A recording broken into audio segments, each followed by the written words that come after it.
नमस्कार, मैं हूं आलोक शुक्ला और आप देख रहे हैं वर्ल्ड न्यूज सर्विस। शुरू करते हैं खबरों का सिलसिला आज की बड़ी हेडलाइन से। पीएम मोदी 17 दिसंबर को शेख हसीना के साथ करेंगे द्विपक्षीय बैठक।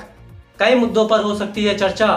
WNS दिल्ली से मिली रिपोर्ट के मुताबिक प्रधानमंत्री नरेंद्र मोदी 17 दिसंबर को बांग्लादेशी प्रधानमंत्री शेख हसीना के साथ डिजिटल माध्यम से शिखर वार्ता करेंगे। दोनों नेता द्विपक्षीय संबंधों के संपूर्ण आयामों पर व्यापक चर्चा करेंगे।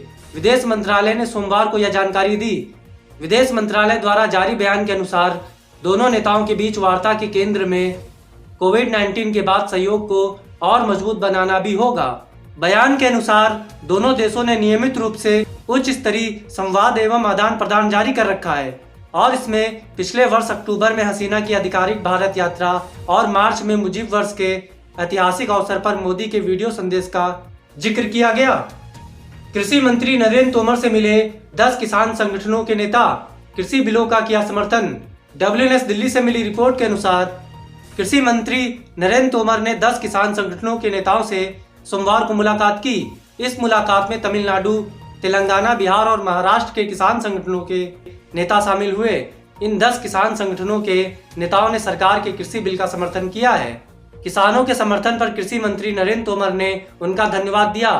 कृषि मंत्री ने बताया कि तमिलनाडु, तेलंगाना, बिहार और महाराष्ट्र से ऑल इंडिया किसान समन्वय समिति के पदाधिकारी आए थे। सभी लोगों ने पत्र देकर कृषि सुधार बिल का समर्थन किया है। किसानों ने कहा कि मोदी सरकार ने यह काम किसानों के समर्थन में किया है, हम इसका स्वागत करते हैं। किसानों की बात सुनने के लिए सरकार तैयार। राजनाथ बोले, सभी गलतफहमियां दूर करेंगे। WNS दिल्ली से मिली रिपोर्ट के मुताबिक देश में जारी किसान आंदोलन के बीच रक्षा मंत्री राजनाथ सिंह ने कहा कि हम हमेशा अपने किसान भाइयों की बात सुनने के लिए तैयार रहते हैं, उनकी गलतफहमी को दूर करते हैं और उन्हें वह आश्वासन प्रदान करते हैं जो हम प्रदान कर सकते हैं। हमारी सरकार हमेशा चर्चा और बातचीत के लिए तैयार है। फिक्की की 93वीं सालाना मीटिंग को संबोधित करते हुए उन्होंने कहा कि हमारे कृषि क्षेत्र के खिलाफ प्रतिगामी कदम उठाने का कोई सवाल ही नहीं उठता। कृषि एक ऐसा क्षेत्र है जो कोरोना वायरस वैश्विक महामारी के प्रतिकूल प्रभावों से बचाने में सक्षम रहा है। बंगाल में हुई हिंसा के बाद कैलाश विजयवर्गीय की बड़ी सुरक्षा मिली, जेट सिक्योरिटी और bullet proof car. WNS Kolkata से मिली रिपोर्ट के अनुसार पश्चिम बंगाल में भाजपा के राष्ट्रीय अध्यक्ष JP नड्डा और कैलाश विजयवर्गीय पर हुए हमले के बाद भाजपा महासचिव की सुरक्षा बढ़ा दी गई है। अब विजयवर्गीय को जेट कैटेगरी की सुरक्षा और बुलेट प्रूफ कार दी जाएगी। हाल ही में JP नड्डा के काफिले पर हमला हुआ था। साथ ही कैलाश विजयवर्गीय की गाड़ी पर भी पत्थर फेंके गए थे जिसमें उन्हें चोट आई थी। विजयवर्गीय ने रविवार को मांग की थी कि बंगाल में वर्तमान राजनीतिक हिंसा एवं आतंक के माहौल पर पूर्ण विराम लगाने के लिए तत्काल केंद्रीय बलों को तैनात किया जाना चाहिए।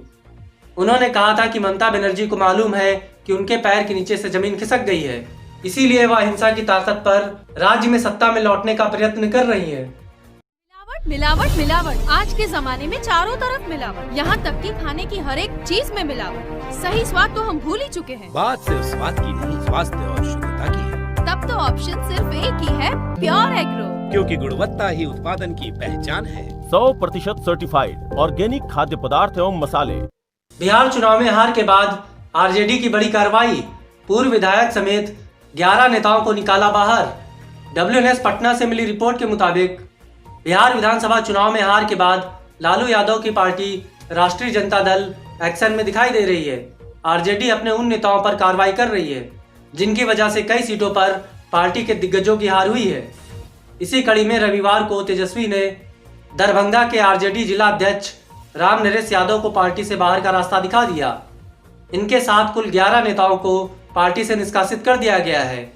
इन सभी को 6 साल के लिए पार्टी से निकाल दिया गया है। मुंबई समेत कई राज्यों में भारी बारिश का अलर्ट। मौसम विभाग बोला, अभी और बढ़ेगी ठंड।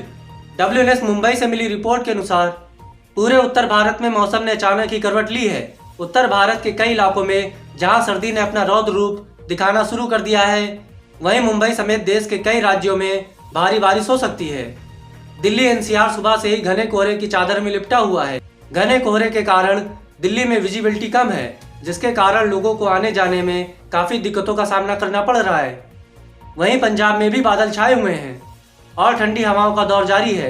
मौसम विभाग ने मुंबई समेत देश के कई राज्यों में अगले 24 घंटे में बारिश का अनुमान जताया है। मौसम विभाग ने कहा है कि अगले 24 घंटे में मुंबई, ठाणे, रायगढ़, वसई, विरार, मध्य प्रदेश के कुछ हिस्सों और पश्चिमी तट के कुछ हिस्सों में भारी बारिश होने की आशंका है। न्यूजीलैंड पूरी तरह से हुआ कोरोना फ्री घोषित, हटे सभी प्रतिबंध। WNS दिल्ली से मिली रिपोर्ट के मुताबिक कोरोना वायरस महामारी से जूझ रही दुनिया के लिए न्यूजीलैंड ने राहत की बड़ी खबर दी है। न्यूजीलैंड सरकार ने देश को पूरी तरह से कोरोना वायरस मुक्त होने का ऐलान करते हुए सभी प्रतिबंधों को पूरी तरह से हटा लिया है।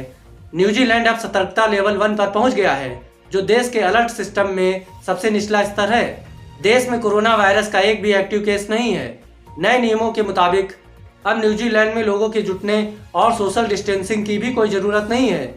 हालांकि देश की सीमाएं अभी विदेशियों के लिए बंद रहेंगी। इसी के साथ आज की खबरों में बस यहीं तक। देश और दुनिया की तमाम खबरों से जुड़े रहने के लिए देखते रहिए वर्ल्ड न्यूज सर्विस। नमस्कार।